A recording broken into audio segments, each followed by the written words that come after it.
Hello दोस्तों, स्वागत है आप सबका नॉलेज एंटरटेनर्स में। मैं हूं आपका दोस्त कपिल। तो दोस्तों आज की वीडियो में मैं आपको 10 बैंकिंग स्किल्स बताने वाला हूं, जो कि दोस्तों अगर आप बैंक में जॉब करना चाहते हैं और अगर आपने उन स्किल्स को अपने अंदर डेवलप कर लिया तो दोस्तों आप अपने बैंकिंग कैरियर में ज़्यादा से ज़्यादा ग्रोथ पा सकते हैं। तो दोस्तों इस वीडियो में मैं आपको स्किल्स के साथ साथ ये भी बताने वाला हूँ कि आपको कौन सी ग्रेजुएशन करनी चाहिए या फिर कौन सी मास्टर्स या फिर डिप्लोमा सर्टिफिकेट कोर्स कौन सा करना चाहिए, जिससे कि आपको बैंक्स में आसानी से जॉब मिल सके। और दोस्तों कैसे बैंक में आपको जॉब मिलेगी, ये सारी चीज़ें मैं यहाँ पर इस वीडियो में कवर करने वाला हूँ। तो दोस्तों आइए ज्यादा टाइम ना लेते हुए चलते हैं कंप्यूटर की स्क्रीन पर और देखते हैं कि कौन सी वो बैंकिंग स्किल्स हैं, कौन से हमें ग्रेजुएशन करनी है, डिप्लोमा सर्टिफिकेट करना है और कैसे बैंक में मिल सकती है जॉब।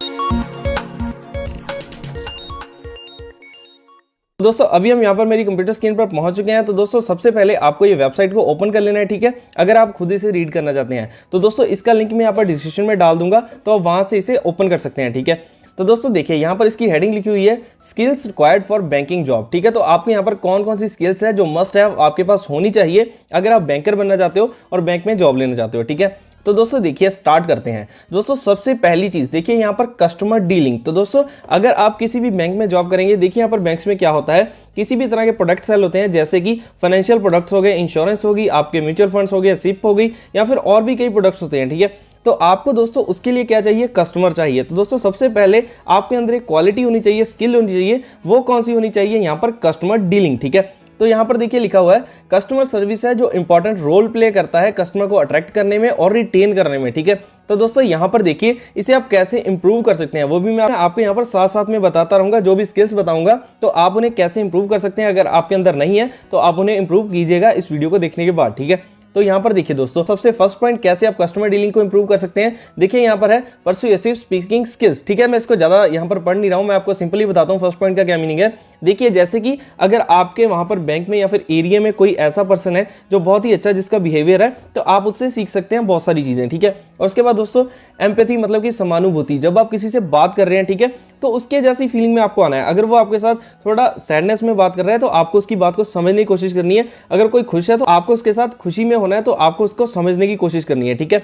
और थर्ड चीज अडेप्टेबिलिटी, मतलब जो कोई आपको कहे आपको उसको अडेप्ट करना है, मतलब आपको उसको समझना है, सुनना है, फिर आपको उस पर रिएक्शन देना है, ठीक है। और उसके बाद दोस्तों ability to use positive language, तो आपको हमेशा पॉजिटिव लैंग्वेज यूज करनी है। अगर आप चाहते हैं कि आपका कस्टमर आपके साथ ज्यादा टाइम तक रहे तो आपको नेगेटिव बातें नहीं करनी है, पॉजिटिव बातें करनी है, इससे कि क्या हो कि वो आपसे नेक्स्ट टाइम मिलने को भी यहाँ पर रेडी हो, ठीक है। और उसके बाद दोस्तों क्लियर कम्युनिकेशन स्किल्स, तो दोस्तों आपकी जो कम्युनिकेशन स्किल है वो क्लियर होनी चाहिए, उसमें किसी भी तरह का यहाँ पर रुकावट नहीं होनी चाहिए, ठीक है। उसके बाद दोस्तों सेल्फ कंट्रोल, मतलब कि आपको अपनी बहुत सारी बातों का ध्यान रखना है कि आप क्या बोल रहे हो या फिर क्या रिप्लाई कर रहे हो किसी भी चीज का, तो आपको सेल्फ कंट्रोल रखना है, ठीक है। उसके बाद दोस्तों टेकिंग रिस्पॉन्सिबिलिटी, मतलब जो आप बोल रहे हो तो आपको उसकी रिस्पॉन्सिबिलिटी लेनी है। जैसे आप अगर किसी प्रोडक्ट के बारे में बता रहे हो तो आपको पहले उसके बारे में श्योर होना है, श्योर होने के बाद रिस्पॉन्सिबिलिटी से उसको सारी चीजें समझानी है, ठीक है। और उसके बाद दोस्तों पेशेंस, तो आपको ये तो सबसे पहले होना चाहिए। जैसे कि देखिए कस्टमर डीलिंग में मान लीजिए किसी कस्टमर ने आपको वेट करवा दिया, ठीक है, तो वहां पर आपको पेशेंस बहुत ज्यादा जरूरी है। अगर कुछ कह दिया आपको तो वहां पर भी पेशेंस चाहिए, ठीक है। तो ऐसे आपकी डेवलप होगी यहाँ पर कस्टमर डीलिंग। दोस्तों सबसे पहली स्किल है कस्टमर डीलिंग, तो आई होप सो आपको इसके बारे में पता चल गया होगा, ठीक है। तो अभी हम बात करते हैं यहाँ पर सेकंड बैंकिंग स्किल के बारे में। तो देखिए यहाँ पर सेकंड है कस्टमर सेटिस्फेक्शन, ठीक है। तो दोनों अलग अलग पार्ट हैं, कैसे हैं वो मैं आपको भी समझाऊंगा, ठीक है। यहाँ पर देखिए लिखा हुआ है जो कस्टमर सर्विस होती है वो एक स्किल ऐसी होती है जिससे कि आप यहाँ पर कम्युनिकेट करते हैं अदर्स के साथ, उनकी प्रॉब्लम को सॉल्व करते हैं, ठीक है, जिसमें पेशेंस आता है, अंडरस्टैंडिंग आती है, ठीक है, और कस्टमर सेटिस्फाई होता है, ठीक है। यहाँ पर फर्स्ट में क्या आता है दोस्तों, कस्टमर के साथ सिर्फ डीलिंग, ठीक है। उसके बाद डीलिंग तो आपने की, उसके बाद उसकी सेटिस्फेक्शन भी होनी चाहिए आपकी डीलिंग में, मतलब कि आपने उसके साथ डील किया, उससे बातें की, और अगर आपका कस्टमर सेटिस्फाई ही ना हुआ तो दोस्तों उस डीलिंग का कोई भी यहाँ पर मतलब ही नहीं होता है, कोई बेनिफिट ही नहीं होगा, ठीक है। तो आपको यहाँ पर उसकी सेटिस्फेक्शन चाहिए, ठीक है। तो वो कैसे होगी, यहाँ पर देखिए यूज एक्टिव लिसनिंग, तो आपको पहले सबसे पहले कस्टमर को समझना है, जो आपकी बैंक में आएगा, ठीक है, उसको आपने समझना है कि वो क्या पहले बोल रहा है, ठीक है।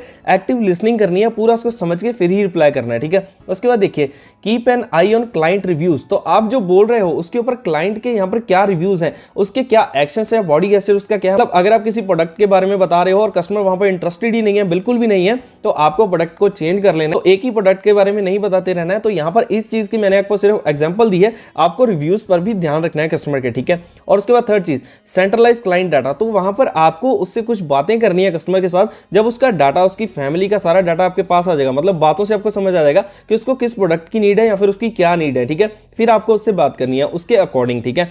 उसके बाद दोस्तों फोर्थ चीज, train team members to be customer first to increase customer satisfaction. तो दोस्तों यहां पर क्या होता है, कई बार ऐसे इंप्लॉइज होते हैं जो आपस में तो बातें करते रहते हैं लेकिन कस्टमर वहां पर वेट करता रहता है। लेकिन दोस्तों अगर आप टीम लीडर बन जाओ तो आपको टीम को यह समझाना है कि सबसे पहले कस्टमर है, क्योंकि कस्टमर से ही हमारे यहाँ पर सारे बिजनेस चल रहा है, ठीक है। तो आपको सबसे पहले कस्टमर को यहाँ पर फर्स्ट प्रेफरेंस देनी है, ठीक है। उसके बाद दोस्तों create a customer centric culture. तो ये वही बात होगी कि आपको कस्टमर के ओरिएंटेड, मतलब जो कस्टमर चाहता है वैसा आपको उसे कल्चर देना है, ठीक है। उसके बाद दोस्तों ऑलवेज आस्क फॉर फीडबैक। तो आपको जैसे अपने सभी चीजें बातें कर ली, ठीक है, उसके बाद उससे पूछना है कि सर आपकी क्या इसमें सजेशन है या आप क्या करना चाहते हो और आप अब क्या आपका रिव्यू है, ठीक है। आपको फीडबैक जरूर लेना है, ठीक है। तो इससे क्या होगा दोस्तों, जो आपका कस्टमर होगा उसे ऐसा लगेगा कि वो आपके साथ एंगेज होकर बातें कर रहे हैं, ठीक है। और कस्टमर अगर आपका सेटिस्फाई हो गया तो दोस्तों आपकी सेल्स 100% होगी ही होगी, ठीक है। तो दोस्तों फर्स्ट पॉइंट यहां पर था कस्टमर डीलिंग, सेकंड है कस्टमर सेटिस्फैक्शन, और अब थर्ड पॉइंट के बारे में बात करते हैं। देखिए यहां पर थर्ड बैंकिंग स्किल कौन सी है, यहां पर है एनालिटिक स्किल्स, ठीक है। तो यहां पर दोस्तों देखिए इसका क्या मीनिंग है, मतलब ये कि इंडिविजुअल एक पर्सन की एबिलिटी किसी प्रॉब्लम को आइडेंटिफाई करने की, उसे इन्वेस्टिगेट करने की और उसका लॉजिकल सोल्यूशन निकालने की, ठीक है, उसे यहां पर क्या जाता है एनालिटिकल स्किल। तो एनालिटिकल मतलब कि एनालिटिक्स किया सारी चीजों का, उसके बाद उसका सोल्यूशन निकाला, ठीक है। तो ये स्किल होनी चाहिए। देखिए आप इसे कैसे इंप्रूव कर सकते हैं, अब मैं आपको वो भी समझा देता हूं। देखिए सबसे पहले आपकी क्रिटिकल थिंकिंग होनी चाहिए, मतलब कि आप हर लेवल से उस चीज को देखेंगे। अगर मान लीजिए कि प्रॉब्लम आ गई, आपकी सेल नहीं हो रही है, आपका कोई भी यहां पर आपकी ब्रांच में प्रॉब्लम आ जाती है, ठीक है, तो ये इंटरव्यू में आपसे पूछा जा सकता है, ठीक है, कि आपने किस टाइम पर आपको कोई सिचुएशन ऐसी हुई थी जहां पर आपने प्रॉब्लम सोल्यूशन किया था। तो अगर आप इंटरव्यू पर जाओ तो आपको ये चीज भी याद रखनी है, ठीक है। और अगर आप चाहते हो कि मैं बैंकिंग की इंटरव्यू के लिए वीडियो बनाऊं तो आप कमेंट कर देना, तो मैं उसकी भी वीडियो बना दूंगा, ठीक है। तो अभी यहां पर वापस आते हैं, ठीक है। यहां पर सबसे पहले क्रिटिकल थिंकिंग कि आपको सभी लेवल से सोचना है और उसके बाद ही आपको कोई डिसीजन लेना है, ठीक है। उसके बाद डाटा एनालिसिस, मतलब कि जो डाटा आपके पास होगा, कोई भी प्रॉब्लम होती है, देखिए उसका डाटा तो जरूर होता है कि प्रॉब्लम कहां से आई, कैसे जनरेट होगी, इसको क्या क्या चीजें इसमें इन्वॉल्व हैं, ये सारा डाटा एनालिसिस आपको आना चाहिए, ठीक है। उसके बाद दोस्तों यहां पर क्रिएटिव थिंकिंग, मतलब फिर आपकी थिंकिंग है वो थोड़ी क्रिएटिव होनी चाहिए, तभी आप किसी प्रॉब्लम का सोल्यूशन निकाल पाओगे, ठीक है। उसके बाद कम्युनिकेशन, तो आपको इस प्रॉब्लम के बारे में कम्युनिकेट करना है, जो इस पर्सन यहां पर इसमें इन्वॉल्व है, ठीक है, उन सभी से बात कर रही है उस प्रॉब्लम को सॉल्व करने के लिए, ठीक है। और उसके बाद दोस्तों प्रॉब्लम सॉल्विंग आपको होना चाहिए। जब आपने सारा डाटा एनालाइज कर लिया, सभी चीजों को देख लिया, कम्युनिकेशन कर ली, तो दोस्तों उसके बाद आपको प्रॉब्लम को सॉल्व करना है, ठीक है। और दोस्तों अगर फिर भी नहीं होता है देन आप कोलैबोरेशन कर सकते हैं, मतलब किसी से बात कीजिए और से कि आइए हम मिलकर इसको सॉल्व करते हैं, ठीक है। तो ये आपके अंदर एनालिटिकल स्किल होनी चाहिए, इसमें आप किसी प्रॉब्लम को आइडेंटिफाई करके इन्वेस्टिगेट करके देन उसका एक लॉजिकल सोल्यूशन बता सकें, ठीक है। तो ये है थर्ड बैंकिंग स्किल। और अब बात करते हैं कि फोर्थ नंबर पर कौन सी हमारे पास जो बैंकिंग स्किल होनी चाहिए, ठीक है। तो वो यहाँ पर है good knowledge of numbers and accounts. तो दोस्तों देखिए यहाँ पर बैंक्स किस चीज में डील करती हैं, देखिए यहाँ पर नंबर्स एंड अकाउंट्स ही तो चलता है। देखिए यहाँ पर कैश होता है, ठीक है, और कैश के साथ सभी चीजें जुड़ी हुई होती हैं, आपके अकाउंट्स कितने हैं, वो सारी चीजें यहाँ पर जुड़ी हुई होती हैं, ठीक है। तो यहाँ पर देखिए सबसे पहले जैसे कि सभी बैंक यहाँ पर डील करती हैं कैश में, फाइनेंशियल प्रोडक्ट्स में, जो मैंने आपको बता दिया, तो उसके एम्प्लॉय को यहाँ पर गुड नॉलेज होनी चाहिए नंबर्स एंड अकाउंट्स की। तो वो कैसे इंप्रूव होगी, देखिए यहाँ पर आपको नॉलेज कैसे इंप्रूव करनी है, आपकी कैलकुलेशन सही होनी चाहिए, आप जो बिल्स हैंडल कर रहे हो उन्हें आपको एक्यूरेट रखना है और पूरा प्रॉपर माइंड में रखना है, ठीक है। कैश हैंडलिंग आपको प्रॉपर करनी है, ठीक है। उसके बाद प्रोफिशिएंसी इन अकाउंटिंग सॉफ्टवेयर, तो जो आपका वहां पर बैंक में सॉफ्टवेयर आपको मिलेगा, आपको उसे डिटेल में सीखना है, ठीक है, उसमें आपको प्रोफिशिएंट होना है, ठीक है। और उसके बाद दोस्तों यहाँ पर ability to prepare financial statements, तो जो आपने पढ़ा भी होगा, अगर आप बीकॉम स्टूडेंट हो, कॉमर्स स्टूडेंट हो, तो आपको फाइनेंशियल स्टेटमेंट्स को अच्छे तरीके से बनाना अगर नहीं आता है तो आप यहाँ पर सीख सकते हैं, ठीक है। और उसके बाद दोस्तों knowledge of general business practices, तो आपके जो बिजनेस में यहाँ पर चल रहा है आपको उसकी प्रैक्टिस होनी चाहिए, मतलब उसके बारे में पता होना चाहिए, ठीक है। और उसके बाद दोस्तों एबिलिटी टू एनालाइज डाटा, तो जैसे मैंने आपको पहले बताया यहाँ पर थर्ड पॉइंट में आपको डाटा एनालाइज करना आना चाहिए। और उसके बाद क्रिटिकल थिंकिंग स्किल्स होनी चाहिए जिससे कि आप उसे सॉल्व कर सकें, ठीक है। तो दोस्तों यहाँ पर अगर आप इसे रीड करना चाहें तो मेरी तो आपको पर्सनल सजेशन ये है, एक बार इस वीडियो को पूरा देखने के बाद इसे खुद जाकर रीड आप जरूर करना, तभी आपके माइंड में सारी चीजें रहेंगी और इसे सेव करके रख लेना। अगर दोस्तों आपके इन फ्यूचर यहाँ पर इंटरव्यू कहीं पर होगी तो आपको ये चीजें काम आएंगी, ठीक है। तो अब यहाँ पर दोस्तों बात करते हैं 5th नंबर पर कौन सी हमारे पास बैंकिंग स्किल होनी चाहिए, ठीक है। तो यहाँ पर देखिए जो 5th नंबर पर बैंकिंग स्किल है वो यहाँ पर है मेंटल मैथमेटिक्स। तो जैसे कि ये क्या होता है, जैसे कि आपको अपने माइंड में ही कुछ कैलकुलेशंस आनी चाहिए विदाउट पेंसिल एंड पेपर्स, ठीक है। जैसे कि अगर आपको किसी ने कहा 8 into 5 कितने होते हैं, उसके लिए आपको कैलसी की जरूरत नहीं होनी चाहिए, ठीक है, या फिर पेपर पेन की नहीं, आपने कहा 8 into 5 ओके 40 होते हैं, ठीक है। ऐसे आपके माइंड में थोड़ी सी कैलकुलेशन होनी चाहिए, ठीक है। ये आपको थोड़ा ज्यादा बेनिफिट देंगी आपके बैंकिंग कैरियर में, ठीक है। और उसके बाद दोस्तों यहाँ पर देखिए ये कैसे आप इंप्रूव कर सकते हैं। देखिए यहाँ पर दोस्तों अगर आप इन सभी चीजों को करेंगे, इसकी प्रैक्टिस आप घर पे कीजिए। जब आप किसी से बात कर रहे हो, जब आप शॉपिंग पर गए हुए हो, कहीं पर भी गए हैं, आप उसे अपने माइंड में यहाँ पर कैलकुलेट करने की कोशिश कीजिए, ठीक है। क्योंकि तो तभी आपकी दोस्तों जो गलती होने के चांसेस है वो कम हो जाएंगे, क्योंकि पहले आपका माइंड उसको वेरीफाई करेगा, देन आपका कैलसी करेगा। तो आप जब सभी चीजों को जहां पर आप उसको फाइनलाइज करेंगे तो आपके पास दो यहाँ पर स्किल्स होंगे, ठीक है। एक तो मेंटल मैथमेटिक्स, उसके बाद जो आपका कैलसी है वो तो होगा ही होगा, ठीक है। तो दोस्तों ये 5th बैंकिंग स्किल। तो दोस्तों देखिए यहाँ पर जो 6th स्किल है वो यहाँ पर है कम्युनिकेशन स्किल। तो दोस्तों देखिए यहाँ पर अगर आपकी कस्टमर के साथ कम्युनिकेशन अच्छी होगी, सप्लायर्स के साथ, स्टेक होल्डर्स के साथ, मैनेजर, क्लाइंट, एम्प्लॉइज या फिर बोर्ड ऑफ डायरेक्टर्स के साथ आपकी कम्युनिकेशन स्किल अच्छी रहेगी, तो दोस्तों आप अपने बैंकिंग कैरियर में ज्यादा से ज्यादा ग्रोथ ले सकते हैं और ग्रो कर सकते हैं, ठीक है। तो बात करते हैं कि कैसे आप अपनी कम्युनिकेशन स्किल्स को यहाँ पर इंप्रूव कर सकते हैं। तो दोस्तों आपको यहाँ पर जो आप अपनी ईमेल्स और लेटर्स लिखेंगे, ठीक है, उसमें आपको ग्रामेटिकल यहाँ पर मिस्टेक्स नहीं करनी है, ठीक है। आपको बिल्कुल सही यहाँ पर ग्रामेटिकल वर्ड यूज करने हैं और उसके बाद मेल्स एंड लेटर्स को करना है, ठीक है। उसके बाद दोस्तों थिंक बिफोर यू स्पीक, मतलब आप किसी से अगर बात करने वाले हो, मेल करने वाले हो, कुछ भी करने वाले हो, तो आपको उससे पहले सोचना जरूर है कि इसका रिजल्ट क्या आ सकता है, ठीक है। और उसके बाद दोस्तों बी क्लियर एंड कंसाइज, मतलब आपको घुमा फिरा कर बातों को नहीं करते रहना है, आपको क्लियर एंड कंसाइज रहना है जो भी आप यहाँ पर कम्युनिकेशन करने वाले हो उसमें, ठीक है। और उसके बाद दोस्तों स्पीक विद कॉन्फिडेंस, तो आपके अंदर एक कॉन्फिडेंस होना चाहिए जब आप किसी से बात कर रहे हैं। आपको डरते हुए बात नहीं करनी है, आपको कॉन्फिडेंस से बात करनी है। अगर कोई इंटरव्यू है या फिर आप किसी और से बात भी कर रहे हो तो विद कॉन्फिडेंस आपको बात करनी है, ठीक है। उसके बाद दोस्तों वेरी योर वोकल ट्यून, तो आपकी वोकल ट्यून भी यहाँ पर मैटर करती है। जैसे अभी मैं ऊंची आवाज में बात कर रहा हूँ क्योंकि मैं यहाँ पर आपकी रिकॉर्डिंग में आपको सारी चीजें समझा रहा हूँ, ठीक है। अगर आप मेरे पास होते तो मैं इतनी लाउड आवाज में बात नहीं करता, मैं नॉर्मल आपको कुछ चीजें समझाता, ठीक है। तो आपको ये चीजों का ध्यान रखना है। तो दोस्तों उसके बाद बी एन एक्टिव लिसनर, तो दोस्तों यहाँ पर ये तो आपको पता होगा कि कम्युनिकेशन स्किल में वैसे तो सबसे मेन चीज यही होती है कि सबसे पहले आपको एक्टिव लिसनर बनना है, उसके बाद ही आपको यहाँ पर कुछ बोलना है। तो दोस्तों अब हम यहाँ पर बात करते हैं 7th बैंकिंग स्किल के बारे में। तो दोस्तों वो उसका यहाँ पर पॉइंट का नेम है पेशेंस। तो दोस्तों आपके पास पेशेंस होना चाहिए अगर आप किसी भी बैंक में यहाँ पर जॉब करना चाहते हैं। तो दोस्तों वो क्यों, देखिए मैं आपको समझाता हूँ। देखिए पेशेंस का मतलब होता है being able to wait calmly in the face of frustration और एडवर्सिटी। तो दोस्तों पेशेंस क्या होता है, अगर कुछ आपके अकॉर्डिंग नहीं हो रहा है, ठीक है, तब भी आपको काम डाउन रहना है, आपको उसके हिसाब से पूरे पेशेंट रहना है, ठीक है। तो तभी आपका दोस्तों आपके अंदर पेशेंस होगा तो आप कहीं पर भी ग्रो कर पाएंगे। और उसके बाद दोस्तों अब 8th स्किल के बारे में बात करते हैं। देखिए यहाँ पर 8th है अटेंशन टू मिनट डिटेल्स। तो दोस्तों आपको यहाँ पर मिनट डिटेल्स क्या होती हैं, जैसे कि आपको छोटी से छोटी चीजों का भी ध्यान रखना है। इसे आप खुद रीड कर लीजिएगा, वीडियो ज्यादा लंबी हो जाएगी इसलिए मैं जल्दी जल्दी से समझा रहा हूं, ठीक है। अभी तो दोस्तों आपको यहाँ पर अटेंशन टू मिनट डिटेल्स में क्या है, आपको छोटी छोटी बातों का, छोटी छोटी चीजों का भी ध्यान रखना है। जब आप किसी से बात कर रहे हो, किसी को कोई यहाँ पर आप किसी को ऑफर कर रहे हो बैठने के लिए या फिर उसकी बात को सुन रहे हो, छोटी से छोटी चीजों का भी आपको यहाँ पर ध्यान रखना है, ठीक है।